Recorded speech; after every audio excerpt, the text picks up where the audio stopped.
النهارده هنتعرف على استخدامات الورنيش المائي بشكل موسع. تعالوا نعرف احنا ممكن نستخدمه في ايه.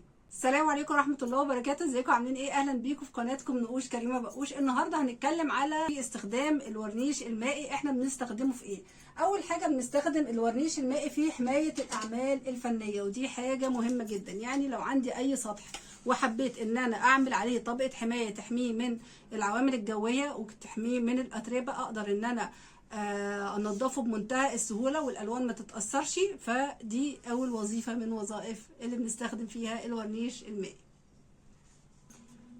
تاني حاجه او تاني وظيفه للورنيش المائي ان هو بيستخدم كطبقه حفاظ او حمايه للدهانات المط. يعني لو انا عندي الحيطان مدهونه بدهان مط وحبيت الدهان، طبعا المط ده غير قابل للغسيل، فلو حبيت ان انا اعمل له طبقه حمايه ممكن ان انا ادهنه بالورنيش المائي فبيدي طبقه حمايه، وساعتها ممكن ان انا امسحه واقدر ان انا انظف السطح ده بس برضو بطريقه جنتلي. يعني مش ان انا هكون بقى بدعك فيه، ولكن هو فعلا هيحافظ على السطح وهيديله كمان حمايه كويسه جدا.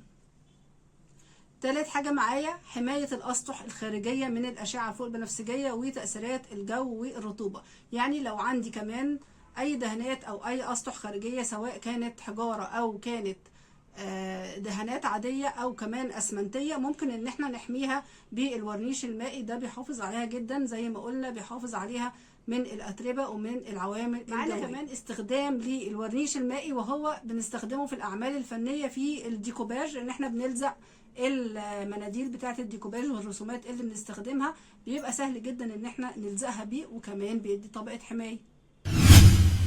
كمان معانا من اهم استخدامات بتاعه الورنيش المائي ان احنا ممكن نأسس بيه الخشب. يعني ايه؟ يعني لو عندي قطعه خشب قويه عايزه اسد المسام بتاعتها علشان اشتغل عليها والثمره بتاعه الخشب تبان، ممكن ان انا اديله ورنيش مائي وبعدين اصنفره وابدا اشتغل عليه.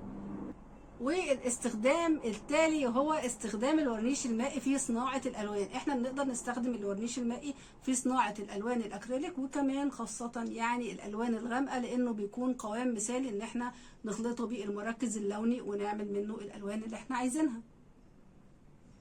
استخدام كمان للورنيش المائي ان احنا ممكن الأسعار بتاعة الدهانات اللمعة والنصف لمعة والربع لمعة، الدهانات دي بقت غالية جدا، فممكن ان احنا نستخدم الورنيش المائي ونضيفه على الورنيش المط فيدينا طبقة حماية كويسة نقدر نستخدمها. كمان الورنيش المائي لو عندي اي سطح انا دهنته بالبودرة الجليتر دي، ممكن ان انا ساعتها اديله طبقة حماية بالورنيش المائي، هيحافظ على ان البودرة دي ما تطلعش من على السطح بتاعي.